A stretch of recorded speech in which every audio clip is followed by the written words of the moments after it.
اجمل بن ممكن تشربوه، ولما تشربوه بقى على السبرتايه دي كمان اختراع. تعالوا كده اوريكم بنستخدمها ازاي. السبرتايه بتاعتنا زي ما انتم شايفين بيجي معاها طبق، وبيجي معاها كمان كونتينر علشان نحط جواه الكحول. طبعا مقفول كويس بغطا محكم الغلق، وكمان في بوز كده في نهايته علشان نقدر نصب منه الكحول. بمنتهى السهولة هنفتح الكونتينر بتاعنا وهنملى تقريبا تلتينه بالكحول الأحمر. أنا استخدمت كل الكمية دي تقريبا. وبعدين في نهاية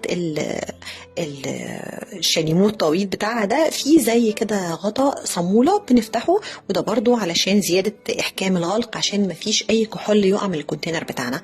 بنبدأ ننزل الكحول في التجويف اللي جوه السبرتاية، وبنحركها كده علشان يدخل جوه الثقوب بتاعة السبرتاية بتاعتنا، والقطنة اللي جواها تتشربها كلها. بنفضل نكرر العملية دي لغاية ما بنحس إن السبرتاية شربت كل كمية الكحول.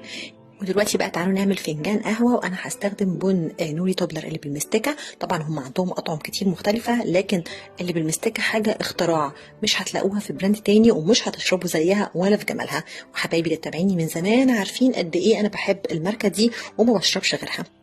في الكنكة بقى بتاعتنا النحاس الحلوة دي هنعمل كده فنجان قهوة بالمستكة. هنعاير المقدار بتاعنا وكمية السكر اللي احنا عايزينها، وبالفنجان اللي هنشربه هنحط كمية المية بس أقل شوية من اللي ما نملاش الفنجان للآخر مية.